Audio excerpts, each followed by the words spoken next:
Welcome to 100 Yards of Football. I'm your host, Bobby Butler, and tonight it's another night for the great legends. But this night, we're going to talk about legends that come from HBCUs that really, in my opinion, made the NFL what it is today. So help me welcome my man, Delray Beach legend, FAMU great. He got on his colors, y'all. He ready to rock and roll tonight. I'm feeling at home because that's my high school colors and his high school colors. Yes, so sir. I'm very comfortable around the orange, green, and white. Yes, sir. Mr. Bernard Mitchell. Bernard, welcome to the show, buddy. Man, it's glad to be on, Bobby. When I think about what we're talking about today, I thought about the first time I went to the Orange Bowl. My dad took me down. Wow. And it was, when they used to have a little NFL playoff game. And we were fortunate enough to go. My dad took me and Fred, and we sitting there in our suits because we had to wear a suit because they said we had to look like somebody. So we sitting up there in the Orange Bowl in a suit, and I'm looking at the fearsome foursome. I'm looking at Deacon Jones. Deacon Jones, yes, sir. From Eatonville, Florida. Yes, sir. Okay. Hey, Eatonville. Right. Eatonville, that's right. And I'm looking at Jim Brown. At that time, Leroy Kelly was, his backup. Leroy and he is Leroy Kelly from Morgan State. Yes, sir. The Deacon from Mississippi Technical Training School College. Yes, sir. And I'm looking at an assortment of players whose names I only saw on TV, but I got to see them live that day. Awesome. And for a kid coming off of 14th, sitting in the Orange Bowl, looking at this. And then as I began to grow up, I became enamored with looking. I said, boy, I wonder where all these players come from. Oh, so I became sort of a student of history with both athletics, academics, and coaching. And then we went to my first Orange Blossom Classic. Wow. And I got to see, Jake Gaither on the sidelines. And, yes, sir. And I heard him when then my high school coach, the late Randy Cooper, brought him to Delray to speak at our banquet. Wow. And the reason he brought him, he said he had gone to a clinic at Florida A&M. And he said in that week, with what he learned from Jake Gaither about coaching and mentoring young men, he said it did something that in his life that changed him. Amen. And he said, I needed y'all to hear this man speak. Amen. And Jake talked about, what it was he looked for in athletes. And he began to talk about the kids he coached and where he got them from. And Coach Cooper said, well, Coach, I just want to know about the speed. Said, well, I can't coach speed, Coach. I go find speed. There you go. And he said, and when I get it, I adapt it to what I like to run. All right. And at that time, Bob Hayes, everybody wanted to know about Bobby. He said, well, Bobby was fast, but he said before Bobby, there was Paramore. There was Hazelton. Right. And he went to naming these athletes. He said, now don't misunderstand what I'm telling you. Bobby was special, really special, because my wife treated Bobby like he was a son. So I knew I was in trouble. And when she met him, she said, you have to do whatever you can to keep him happy. That's right. Because I want to see him. That's good. And so then as I started digging into A&M history, names like Highsmith, Nathaniel Bubba Tucker, our own. A lot of people don't know that Alonzo Highsmith, whose son is the Highsmith at the University of Miami. Right, exactly. When he went on to the NFL, he played center for the then Denver Broncos coming out of college. That's right. And now I want you to think about a center at that era, which is supposed to be the guy who calls line stunts and he's a quarterback, all those things. He's a quarterback, and so he is the epitome of the coach on the field as the catcher is to baseball. That's right. So, and of course, when I got a chance to meet Coach Highsmith, and because he's a bigger than life figure, center, tall as he was, but when I watched some old footage, I was marveled by his footwork. And so when he came on the A&M staff with then Billy Joe, I saw what he recruited. He recruited similar like athletes. Right. So, in looking at all of that, I started doing some research, and what I found was, you take a school like Maryland Eastern Shore, 24 NFL products. And 24, yeah. When you look at the size of Maryland Eastern Shore, you look at guys like Carl Hairston, Johnny Sample, Emerson Boozer. Yes, sir. People, Emerson Boozer, yeah, that Emerson Boozer that beat Don Shula in the Orange Bowl. When New York Jets Boozer, Augusta, Georgia Boozer, yes, sir. who lived on Hopkins Street in Augusta, Georgia. So, and the reason I know that is because his mother lived down the street from my wife's grandmother on Hopkins Street. Okay. And so, and then you talk about Art Shell, one of the greatest earth movers of all time. Of all time. And then you talk about our homeboy, one of our coaches and one of our mentors, one of our peers, and just the guy that we all grew to just cherish the things that he taught as an offensive line coach, but also as an administrator, Nathaniel Collins. He was a guard at Maryland Eastern Shore. So him and Bill Caesar, who played for then Mr. Pompey and Cooper, but these were local guys who played in that lineage. Right. Then you look at Gerald Irons, linebacker, Oakland Raiders, a couple of Super Bowl rings, Shell, 3 Super Bowl rings.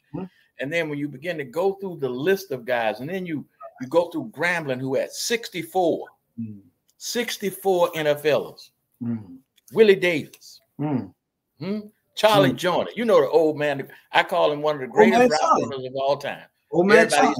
Yes, sir. Charlie used to run. He was one of the oldest receivers in the league when he finally retired. That's right. Willie Brown. Yes, sir. My man. Old man Willie, they used to call him. Old man Willie's a bad boy. Willie, when you think of these athletes, but then I think about the coaches. I think about the baron of coaches who, you know, Jake was the godfather. No doubt. But Eddie Robb was the baron.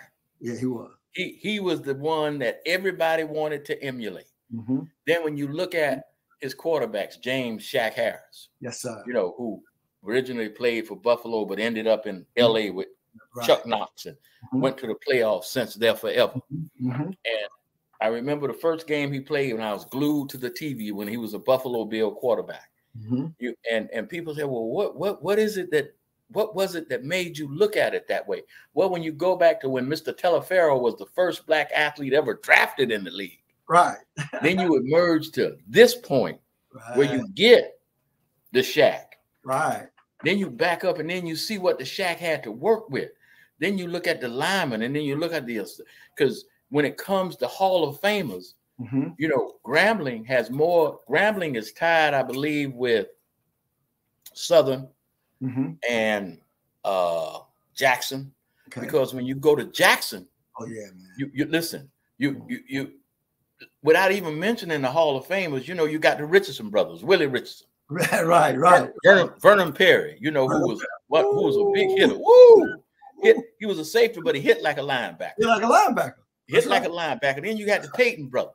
Yes, sir. The Richardson brothers. Yes, sir. Then you look at what I call probably one of the most undersized tackle, but probably one of the most vicious blockers in the league in my mind, Jackie Slater.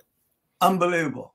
Listen, when I look at Jackie Slater and I look at the size of these 6'9", 6'8" tackles, and I look at him and Art Shell and some of these other smaller, but then when I look at Roger Brown and some of these others who came from the HBCUs, Sherman Pluckett and the like, but see, all these guys these were big linemen coming from what? HBCUs. That's right. And everybody sitting there looking, well, look, even the undersized center, Ralph Hill, who played at Florida A&M, played for Ray Perkins, was a free agent. Played in the World League. He and Frank Marion, who played for Perkins in the World League, played for Perkins on the Giants. Right. Well, I used to hang out with these guys. I was a freshman and I met Frank and Ralph. And I was fortunate enough as a young man in that era, Henry Lawrence. Drafted by the Raiders in the first round. Yes, sir. Played 13 seasons, 3 Super Bowl rings, 146 starts at left tackle. Total of 186 games in the NFL. When the week coming into his draft status, I saw Shell and Upshaw walking on our campus. Wow.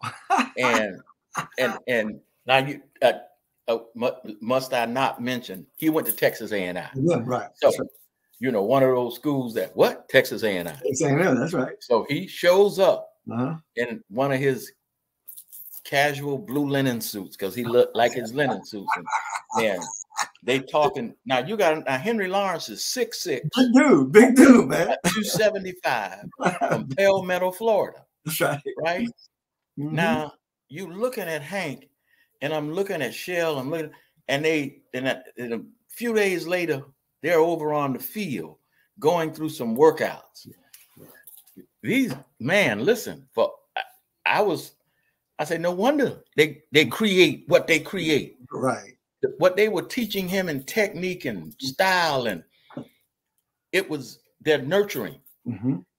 And when he went to the Raiders, I mean, he won 3 Super Bowls for the Raiders. He did. That's right. That's right. He lit the cauldron in the new stadium in what? In Las Vegas, because the Davis family asked him because of his connection to Al Davis. Al Davis. That's right. But then when I began to look at Morgan State. Oh man. Willie Lanier. Leroy Kelly. 34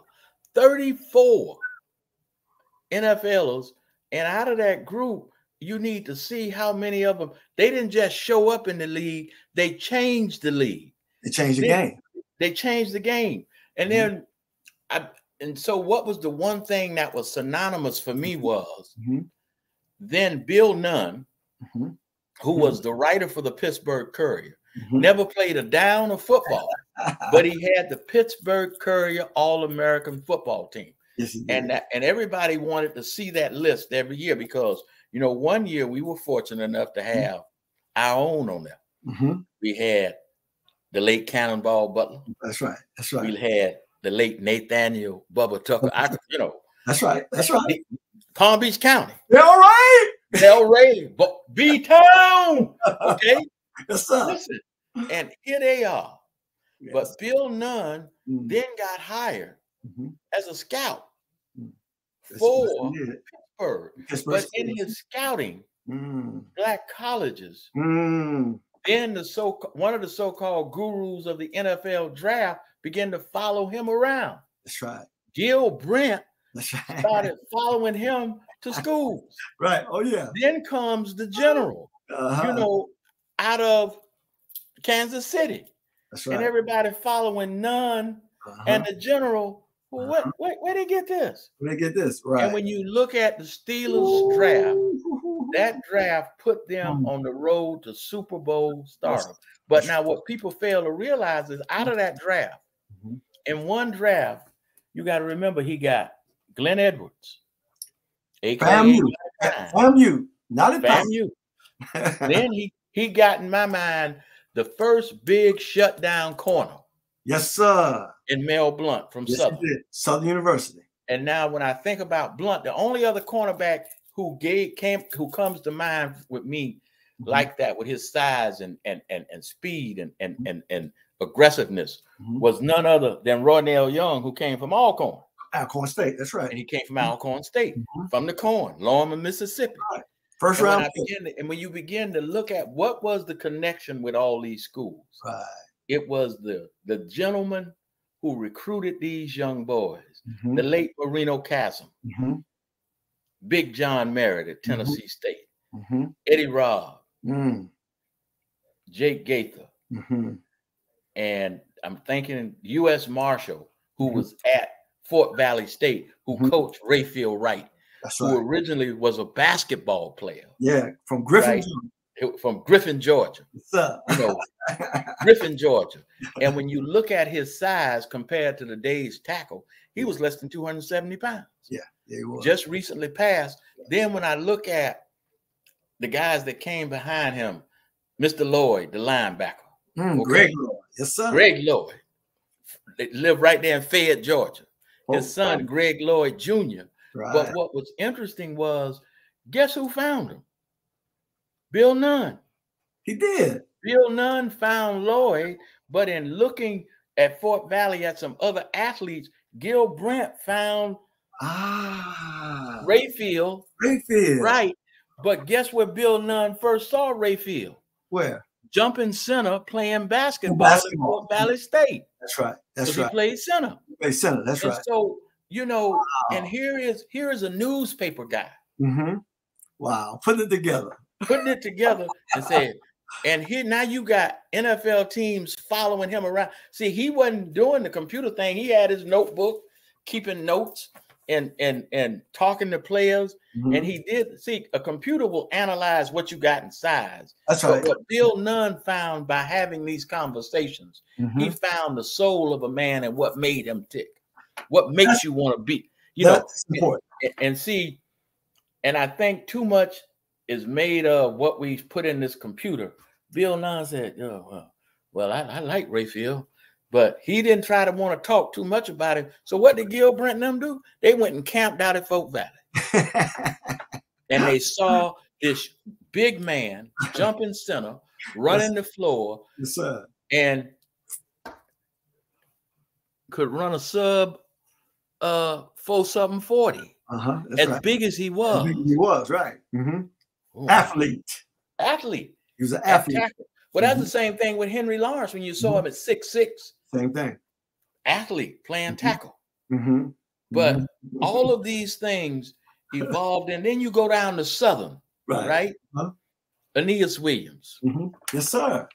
You looking? What? Yes, sir. Isaiah Robinson. Yes, sir. And you look at how many? 47. That's right. Then you go to Tennessee State. Wow. You get Larry Crenable, Greg Kendall, you know, Golden Tate Sr. Now, Golden Tate Jr. is another story because he went to University of Tennessee. But the dad, Golden Tate Sr., played for Big John Merritt. Then you got Jefferson Street Joe Gilliam. Yes, sir. His dad is the offensive coordinator at Tennessee State. Yes, sir. Then you got John Holland.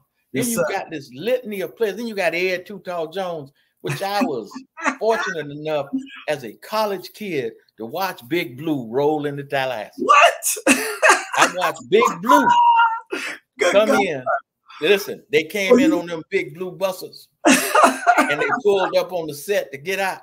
And all you saw was legs, arms, and what is Big Blue in town. It got cold that weekend. Wow. You know what I mean? And so, and as much as it was to see the athletes, it was the pageantry of the event. Yes. And then watching Rudy Hubbard coach against John Merritt. And and watching John Merritt say, well, you know, we had such an intense rivalry. That's why some of those games when we went to the SWAC, there was a lot of different feeling about, well, you know, we played Tennessee State in Atlanta, you know, for the Atlanta Kickoff Classic, and we play them here in Tallahassee. Some of the tradition of those games got lost, but I think as I saw it from a perspective, I watched 37 young men become NFL Hall of Famers and also collegiate Hall of Famers. Yes, yes. Now think about that. Think about from Teleferro being drafted as the first black man in the league. Think about in 1965, Cookie Gilchrist and a group of black athletes, Clem Daniels, Art Powell, and others, walked away from the All-Star game because of treatment. The All-Star game was not played in 65. Because these NFLers, HBCU grads, and the like said, we can't catch no cabs, we can't get no hotels. They got to looking for them the next day, and all of them left town. There you go. They said, what happened? We're not playing this. And so I want people to realize as much as they were NFLers and ball players, they were men. First. And they felt disrespected. So when you look at the history of the league and when you look at the mantra of what they put in the end zone, we're in this together, you know, in racism, in this, in that. I go back to one of my favorite NFLers because I watched him play. And he didn't go to an HBCU, but he was from Fayetteville, North Carolina. I watched Jimmy Ray go against Ara Parsegian, then being coached by Duffy Daugherty. That's my man. 10-10 ball game with Bubba Smith and all those guys. And I always felt like he was going to be one of the first NFL coaches. Even though he had coordinator status, they never really just said this is who he is. Right. But right now, today, he's special assistant to Troy Benson. Yes, right now. Right now. But I think he does not get the due he deserves. A lot like Lloyd Wells, and even though Bill Nunn went into the College Hall of Fame in 2010, he also went into the NFL Hall of Fame as a contributor and scout. Right. But for the work he did for the NFL, the Rooney family, more importantly to the NFL, he exposed HBCUs in a way, talent-wise, nobody has ever exposed them. Yeah, they get to see some of them on TV, but this was not TV. This was Bill Nunn's road work. This was it. Listen, hey, I was down at North Carolina A&T, and I saw Alvin Bethel. I was at Morgan State, and I saw what? I saw Leroy Kelly and Willie Lanier. I was where? I was at Tennessee State, and I saw something that I think we got to get. I saw Dwight White. I saw Ernie Holmes. I saw L.C. Greenwood. I saw John Stallworth. I saw Donnie Shell. I saw Robert Porcher. I mean, when you begin to name these names, Porcher, there was a guy by Mac Lee Hill, played in 1965 from Quincy, Florida. Played 1 year with the Kansas City Chiefs. They retired his number. He only played in 12 games, but he gained over 1,000 yards. He died during knee surgery because of some sort of blood clot. But the Chiefs thought so much of him. This young man was an undrafted free agent. Went to Carter Paramore High School. They retired his jersey, and they give out an award every year to a player who best emulates Mac's style of play. 5'9", 225 pounds, the human bowling ball. Yes, sir. Yes, sir. Quincy, Florida. Quincy, Florida. Quincy, Florida. That's my folk hometown. Yes, sir. Listen, and people still, when I mention his name, I said, "Oh yeah, man, he was something else." Jake didn't get him. He went to Southern. He was an undrafted free agent, signed for $300. Wow, man, coming out of Southern. Wow, but he had knee surgery and died during surgery because of clotting. Then you think about Uric Dixon, Alachua County. Ooh, yes, sir. Yes, sir. And what Raiders? Then you think about Hubert Ginn, who played on the undefeated Dolphins team. Yes, sir. Hubert Ginn. Yes, sir. He just recently passed at almost 80 years of age. Did he and Tim Foley, both died within a day or two of each other. Really? But if you Tim Foley, Hubert Ginn. But when you think about Ginn, he was the eminent special teams player, but felt like he could have been a better running back if he had an opportunity to run the football. But he made the teams as a special teamer. But he ran that rock when he was in Tallahassee. He ran that rock. Heck of a running back. He ran that rock. So when we begin to run this down, people talk about when I think about Jackson State. Well, what about Jackson State? Jackson State now their football equipment travels with a brand new 18-wheeler.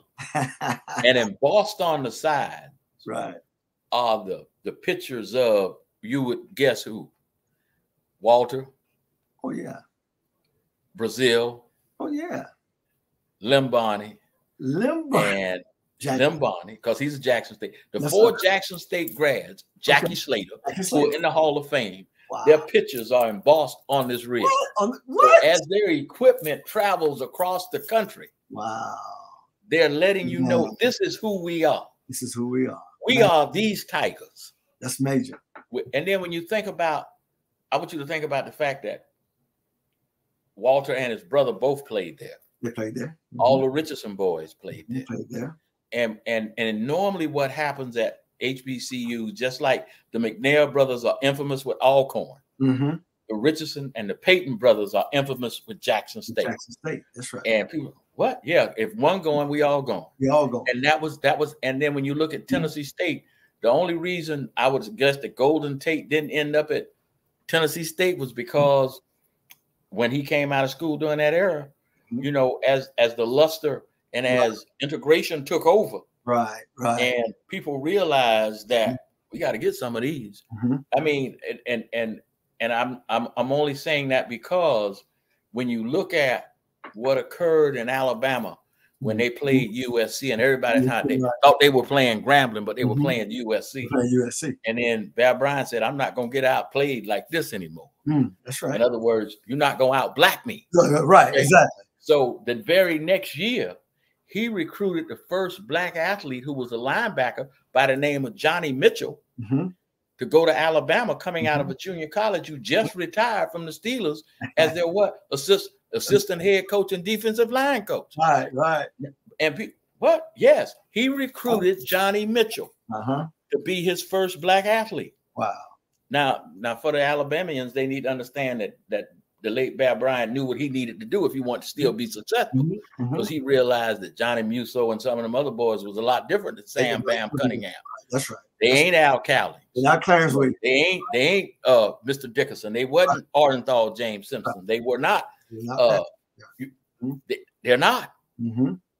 So we got to compete. That's right. That's right. You know, and they run the rock and they hit. Then consequently, those guys like Jeremiah Catsteele and Dwight Stevenson and others who would have ended up, Tony Nathan, who would have ended up at an A&M or Alabama State or Florida A&M or others. That's right. Ended up where? Alabama. At Alabama. That's right. So the dynamic for all of us, when we think of where we are, we have to give a salute to that group of men. We have to always think about why that's important. Right. Because without that history, the league would not be where it is. And when you look at, I was looking at the game last night, right? And I'm saying, okay, I'm thinking about one or two players here, one or two players there. But then when you look at certain franchises, when I look at the Chiefs, I think about Lloyd Wells and what he did for that organization. Right. You know, look at the guys who played there. And probably one of my all-time favorites. And every time I think about defensive strategy, I think about Emmett Thomas. I think about the things he used. I think about the first real bump and run corner I saw as a kid, Jimmy Marcellus from Tennessee State. Yes, sir. You know, who lined up at that corner. Yes, sir. And I think about Buck Buchanan. And I look at these guys and I think about Frank Pitts. Gloucester Richardson played on that team. Right. Tank Holmes. The assortment of athletes that came from historical black colleges and universities. So when the league gets ready to do what it does, and it salute, and I know we're in this new age of critical race theory and don't want to talk about this, don't want to make nobody feel bad. But this ain't making nobody feel bad. This is history. This is history. This is history. That's right. This is this league. And here's what I want you to really, and I know you probably will grab it. But Doug Williams was drafted number 1. Right. 20 years later, the next quarterback drafted number 1 was who? Michael Vick. Michael Vick. That's right. Now, this past year alone, the first 3 players drafted were who? That's Bryce Young. Bryce Young. That's right. That's Mr. right. Richardson. That's right. Okay. And the other young man. Right? State. That's right. So now, well, what are you trying to say? Look, how long did it take the league to get there? From Elridge Dickey. Elridge Dickey out of Tennessee State, drafted by the Raiders. Shaq Harris, drafted by Buffalo. Right. Then you get Lamar Jackson taking 26 because they didn't think he could play quarterback. Right, exactly. That he didn't have what it took. I don't know. I ain't quite figured that out, but I know 4 of those young men who were drafted ahead of him are no longer in the league, and they can't even get on nobody's practice.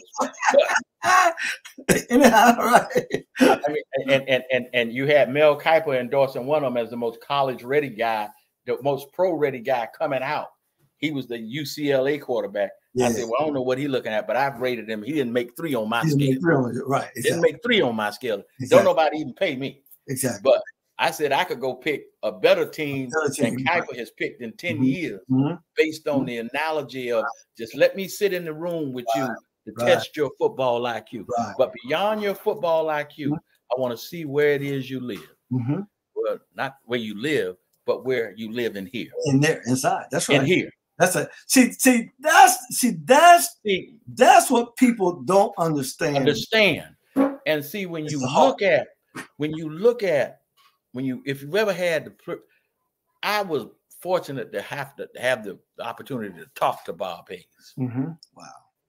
When I met on the sidelines with George Thompson, who they just named the locker room after him in Tallahassee. What? I was fortunate enough to talk with Henry Lawrence because Henry Lawrence and I pledged the same fraternity. Okay.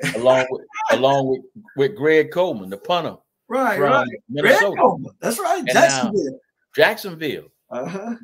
And when you get a chance to interact with these young men, whether they be old or in your own age group, you find out they are driven because they were told they couldn't do this. Right. And when you think about Greg, right, Greg was a world-class sprinter and hurdler because the only person in college who oftentimes raced him pretty tough in the hurdles was then Rod Milburn. Right. Greg was a 13.3, 13.4 high hurdler in college. That's serious. And listen, he was a world-class hurdler. Yes. As well as a punter. Wow. But he was an athlete. He was an athlete. Now, exactly. Here's the synonymous with that. His cousin, Vincent Mailbox Coleman, the center fielder for the St. Louis Football Cardinals, was also a punter. But he ran a 4.34 40. And people wondered how he stole bases so well. Right. So all of this, so what does this mean? This means that the quality of athlete coming out of these historical Black colleges and universities set the stage for something the NFL could not match anywhere else. And it changed the dynamics of power football in America because these schools saw if they were going to compete and be national champions. And to this day, if you look at those teams, they are the mirror images of a Florida A&M, a Grambling, a Southern, a Jackson, a North Carolina A&T. Just like the Ragsdale boys are synonymous with A&T. That's right. These young men that's right. are synonymous, would have been synonymous with our colleges and universities. That's right. But because of the dollar value placed on these championships, as Rudy Hubbard said, when we win this title, and out of all the schools in Florida, they were voted titles. The Rattlers didn't get a voted title. We went out and took a title. We won it on the field of play. We won it with the likes of Albert Chester. That's right. That's right. Tyrone McGriff. Jacksonville. Harold McGriff from Gifford, Florida. Okay? And the Hawkins boys from Newport News, Virginia. Wayne Campbell.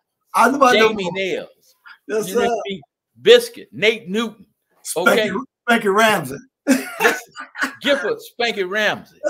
You know, Kurt Parnell, aka P. Kane. They're my boys right there. Listen, this is what HBCU football was. Yes, sir. And when we lined up with anybody, and people are like, oh, you're gonna talk about that one win against Miami, but that was against then Jim Kelly. Jim Kelly, that's right. And Howard Snellenberg. Talk about that.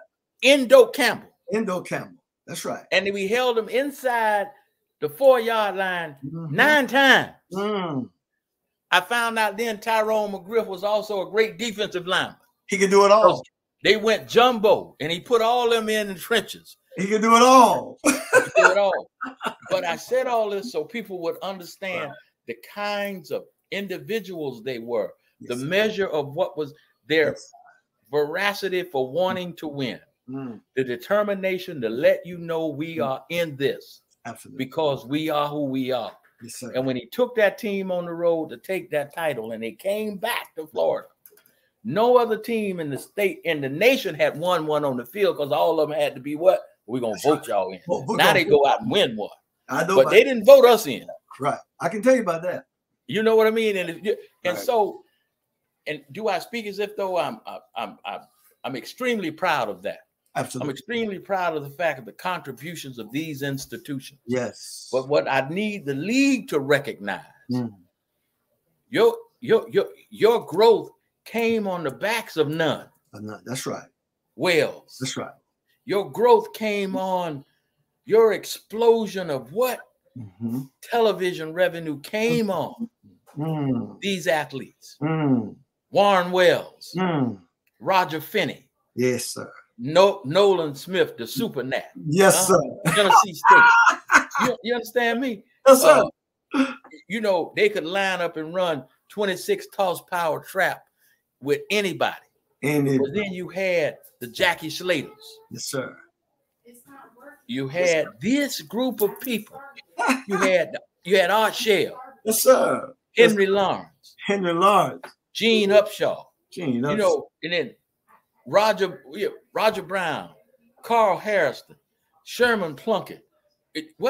Sherman Plunkett, Emerson Boozer, Leroy Kelly. Yes, sir. What? Yes, sir. Leroy Kelly.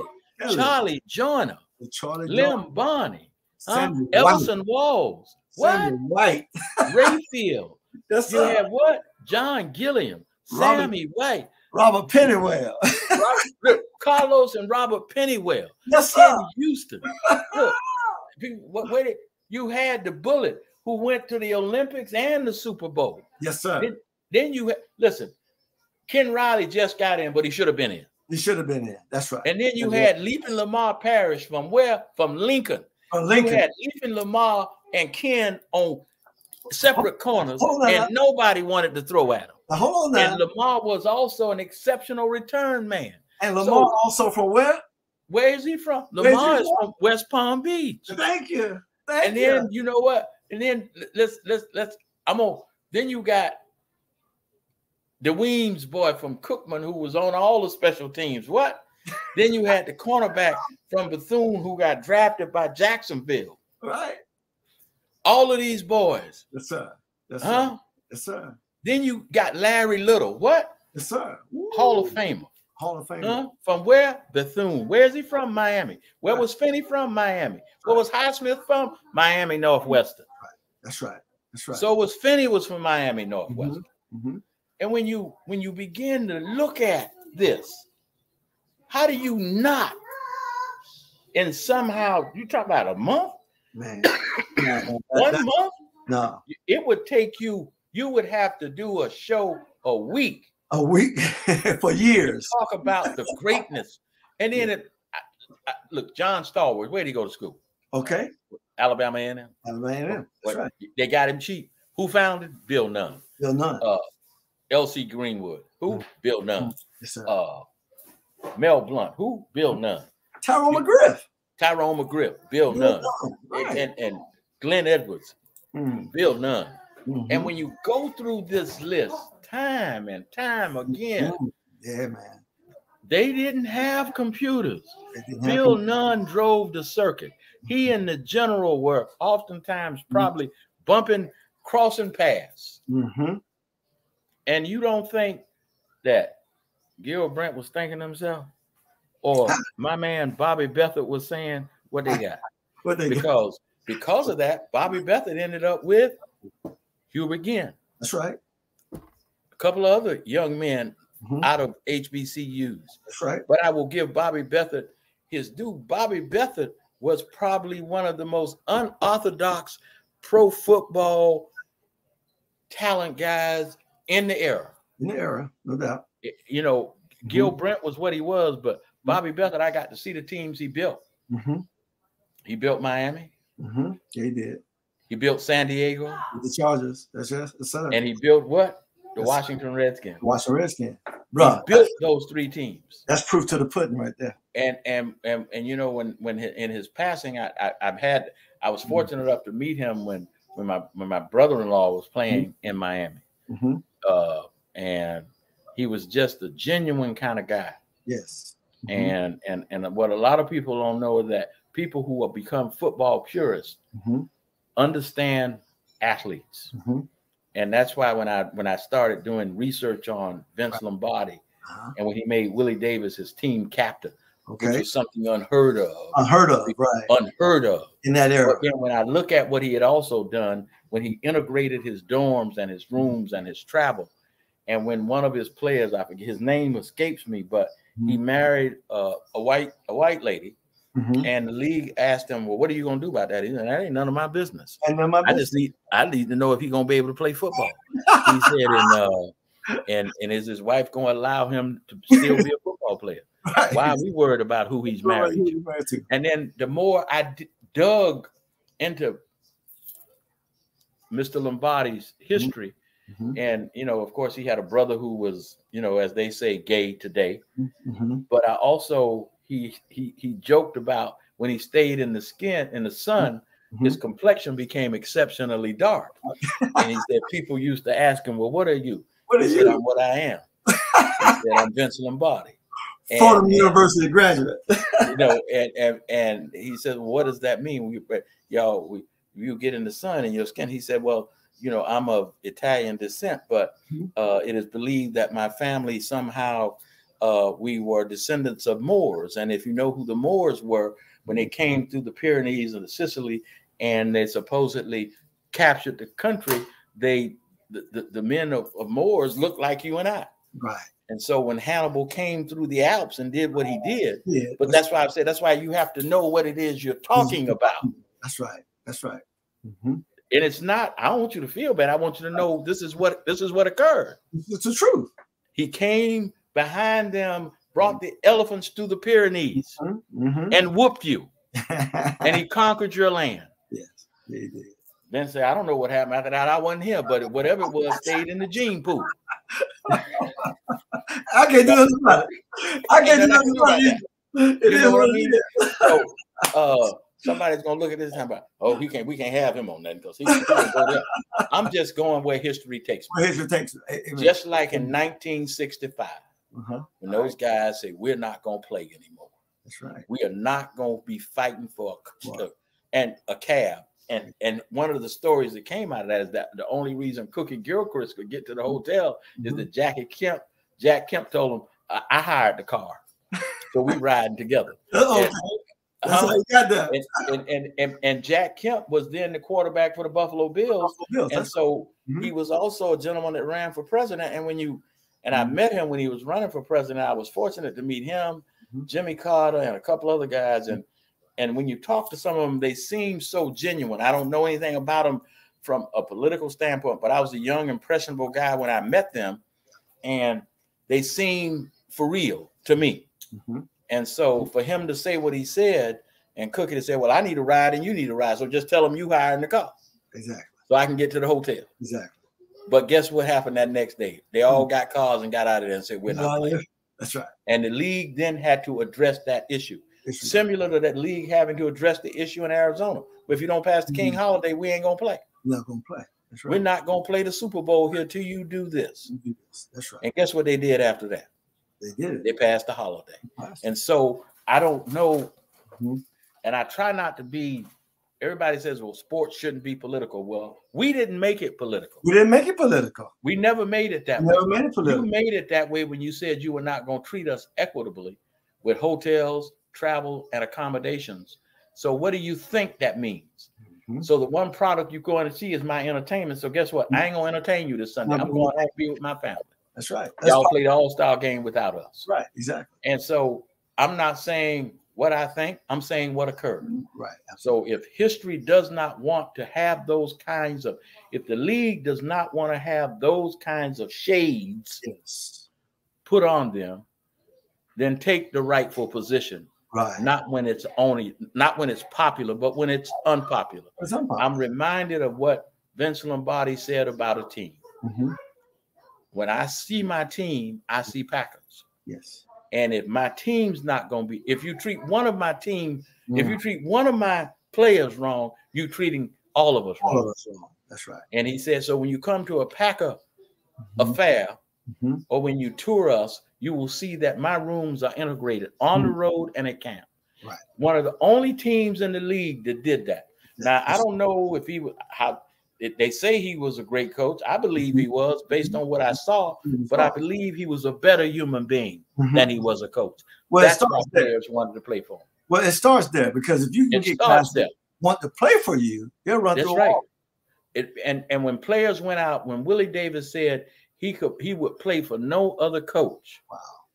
He said when he came into the league, what Vince Lombardi showed him was a sense of compassion and caring that he didn't think existed because the world coming from Grambling, Louisiana, to Green Bay, Wisconsin was totally different because that's not what he had experienced in the Deep South. Right. And then when they went to that game, they saw it. And so with the league knowing what was about to happen, how could you even sanction the game there? Right. Based on what? Huh? And so when we talk about our contributions, when we talk about historical Black colleges and universities, we are to be held in that esteem because we earned it. You didn't give it to us. You didn't give it to us. You didn't give you listen. Ask. I would love to ask the late Jefferson Street Joe what it felt like. I would love to ask Doug Williams what he really thought. What he really thought. What do you really think, Doug? I would really like to ask Jimmy Ray, what did it feel like to see people get promoted when you knew you were calling the shots? Right. Or I would love to ask Leslie Frazier, you did such a good job at this and this. Why you can't get another shot? Right. Out, Lovie Smith, you had a record of whatever. The Bears done gone through 5 coaches since you left there. Since you left. Tell me, what does it feel like? I think about Tony Dungy, who was a quarterback at Minnesota and became a defensive back.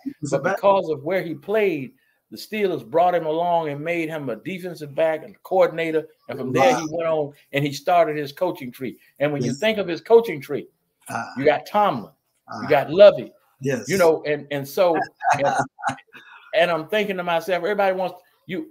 So tell me, how does that make someone feel? Right. Or I think about Eric Bieniemy, and then I think about the other young man who's the offensive coordinator, and I think about all the other young coordinators.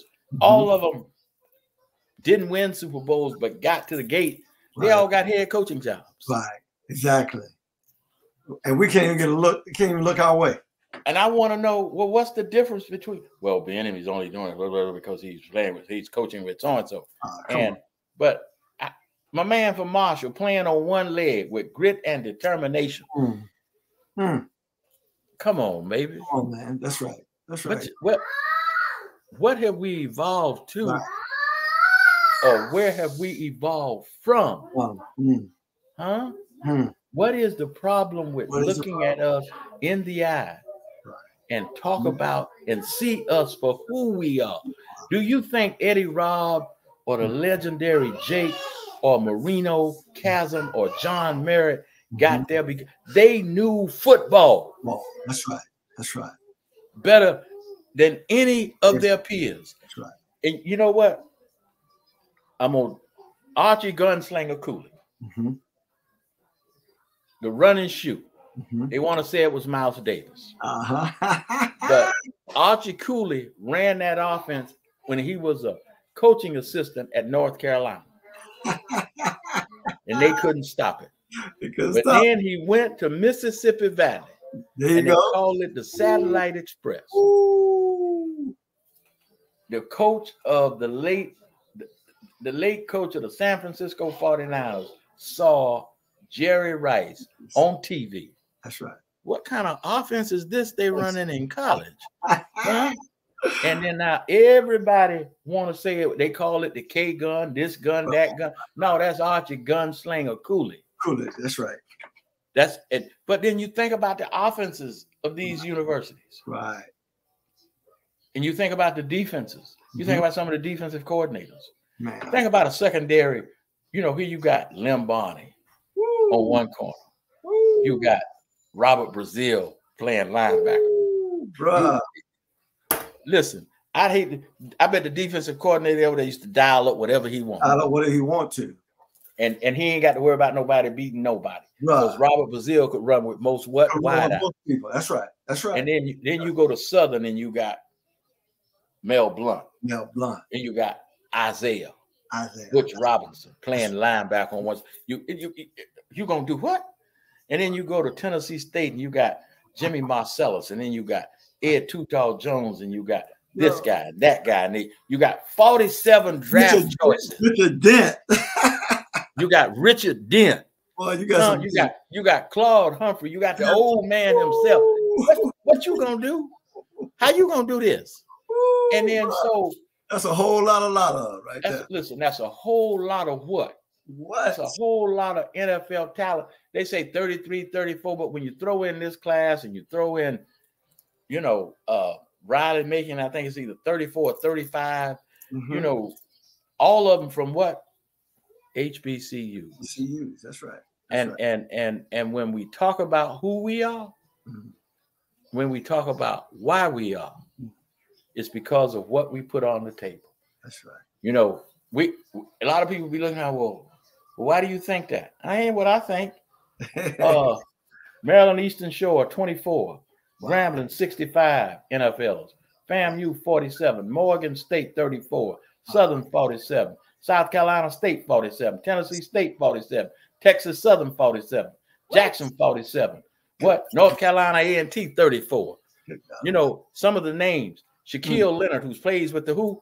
One of the best linebackers. Where did he go? South Carolina State. Robert Porcher. Where did he go? South Carolina State. Come on, man. Wow. It is synonymous with what we are. Yes. And if you don't think so, look at the lineage of the historical universities and look at them. We got Rhodes Scholars. We got who? Man, let's get real. Let's get real. Ken Riley was a Rhodes Scholar. Wow. But he was also an Alpha. Yes, sir. He played as Beta Nu. I play as Beta Nu. Yes, sir. And so that they understand the importance of Beta Nu in the state of Florida. Beta Nu was the first Black Greek letters organization of its kind in the state in 1932. Where? On the 7 highest hills in Leon County. Yes, sir. Yes, so sir. It ain't no misunderstanding. Greatness. Yes, sir. Amen. Is what was come upon us because we had no choice, because you said it would be nothing. Right. But we took a snake pit. Yes, sir. And produced what? Greatness. Greatness. Why did I say that? Athelia Gibson, talk to him. Oh. Andre the Hawk, tell him who you are. The Dawson. Bruh. Yes, sir. That's right. John Lucas. That's right. The first Black general manager in who? Baseball. Yes, where he from? Duval. President of Microsoft. Talk to us. I love it. The late Sybil Mobley, School of Business and Industry. See, the lineage is just not all about athletics. It is about what we pour into what you give us. That's right.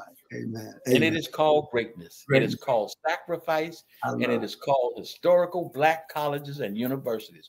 Do not. I love it. Do not ever sell us short. That's right. Because when you do, guess what's going to happen? You're going to throw the script away and rebuild it again. And you'll say, where did that come from? Where did that come from? And Bobby, I will tell you, as I often said when I used to go, and I think, you know, about my dad and my mother when they sent me off to school, and they say, you know, we have an expectation of you doing something. Right. You know, and I buried my mom on September 2nd. And every time I think about what it is that makes me proud of who I am, I think about the things that I did as a child, but I also think about the things they got to see evolve before they left the face of the earth. Amen. And I think about the things they took us to so we could see it. Yes. The legendary events like the Classic and other things. And I got a chance to watch Bob Hayes play.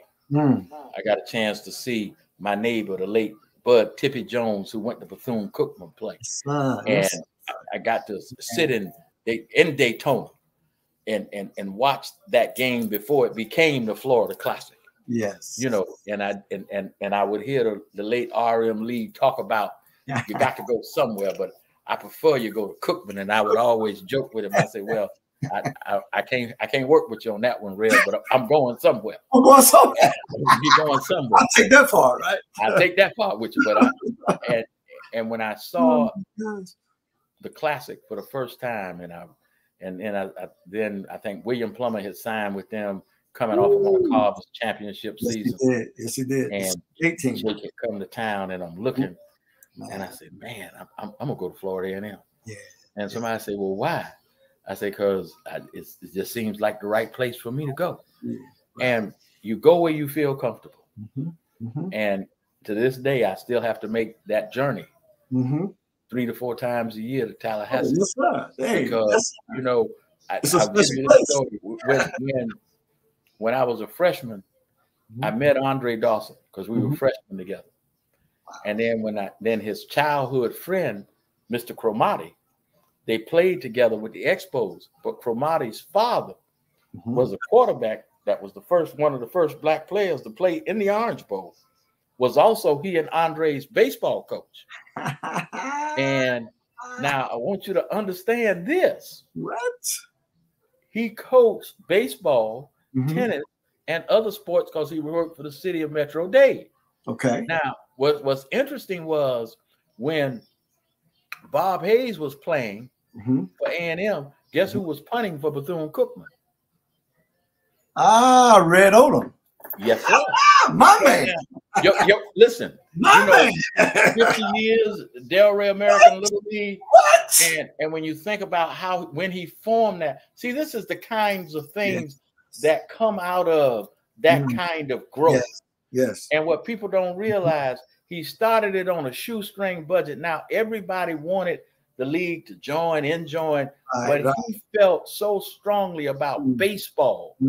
And it wasn't so much about the baseball, I believe it was the young men having an activity. But eventually his love of baseball carried over. Drove that process.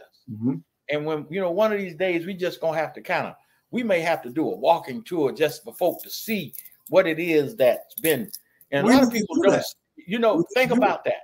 Think about when you think about that park. From the Delray Braves, Delray, and then you think about Odom Field. Yes. Right? Yeah. Yes, sir. Yes, and being in a historical moment, whether it be an HBCU process or whatever, it gives you a different insight. Yes. And I'm glad these shows are canned because we'll have to pull all this out one day because our children don't get this. They don't get it. That's right. They don't get it. They don't get it. That's right. They don't get this circuit. They don't get this knowledge base. And so I have to be careful because, people have, where do you keep all this? Well, I try to keep it all up here. But I'm actually going to start, recording it and making tapes for my grandson. Got to do it. And my grandchildren, because I have some other things I believe historically that makes it more important that they know the value of and the sacrifice that it took to get there. Yes. And that will in turn, I think, fuel their desire. And I think that's what these 47, 64, 300 plus athletes, that's how they changed the league because the desire within from where they had come from to how they travel, because they knew the road they were on was uniquely different. But we were always told it's not where you start, but it's where you finish. You may start in Itta Bena, Mississippi. That's right. You may start in Baton Rouge. You may start on them Seven Highs Hills or Grambling, Louisiana. Right. But who knows where your finish will be? You get to dictate your what? That's right. There you go. There you go. And so futuristically, our children need to know. They need to know, right? Absolutely. They need to know. And see, we need to make the league, the NCAA, and all of its organizations. You have become what you are because of us. That's right. That's right. You have become, because put it this way, when the Southwestern Conference was the last to integrate, when they took Jerry Levias, when Hayden Fry recruited him and brought him to MSU, he was that first receiver. Think about what he went through. Okay? Think about what Floyd, think about what my man Ernie Davis went through playing against Texas in the Cotton Bowl. What it was like to be the first one to win the Heisman. Think about what it was like for Jim Brown not to get the Heisman when he was the best athlete that year anyway. Exactly. Huh? That's right. But yet you give us lemons, we're going to give you lemonade. You give us cherries, we're going to make cherry pie. We're going to have you eating our dessert while we're making it work. That's right. That's right. That's right, Doc. It ain't bragging when it's true. It ain't bragging when it's true. Hey, it's all just factual. Bernard, I remember when I was a rookie in the league in 1981, a lot of us got together. We bragging on where we come from. Yeah. Well, Florida State, we got some players in the league. And so we had this thing. Well, who got the most NFL ball players in the league? And, you know, we start naming Ohio State, USC. I'm saying Florida State, knowing I'm wrong, but I'm saying Florida State. And so we called the league office to find out in 1981. Grambling. It was Grambling. Grambling. They had more NFL ball players. They had 64. Than anybody in the league. And then so, like I at one point, I was telling somebody, they said, where you from? I'm from Delray Beach. Where's that? Palm Beach County. Mm-hmm. And they, why you say it like that? I think because everybody want to be like us. Yeah, that's right. And you know, well, what you mean? I said, well, let me see. We got Atlantic High School, we got Glade Central, we got Pahokee. I said in one span, we had 6 state champions. I said, in fact, we had a total of 8 in one run. I said, but if you go back to the first year that we won back-to-back, that was when Carver was all black. I said, we won them back-to-back. I said, but then when you go to Glade Central, they won 3 in a row. I said, and then guess what? I said, then Pahokee won 3 in a row. And then this is the 2006, but I also have a 6, 7, and 8 ring upstairs. This is their undefeated season. That's right. That's but between Glade Central and Pahokee, they had 6 titles. Yeah, 6 titles. In less than 15 miles apart. Then when you throw in the conglomerate of the titles that Carver had pulled down here, and then when I started naming the NFLers, and when I started naming, well, I remember when Jackie Sherrill came to Delray Beach to recruit Carver. I said, and I remember when yes, sir. When Charlie Strong came to Palm Beach County trying to get this person. And then I remember when I was out at the Glade Central game at the Muck Bowl, and there were 24 Division I college scouts at the ball game. At the game. And here there's Ricky Jackson, Hugh Green, Dan Marino, and all of them standing there on the sidelines. And I'm looking, I say, but that ain't nowhere but what? Palm Beach County. I said, and then when I looked at the Super Bowl with San Francisco and the Ravens, 9 or 12 players representative of Palm Beach County played in that Super Bowl.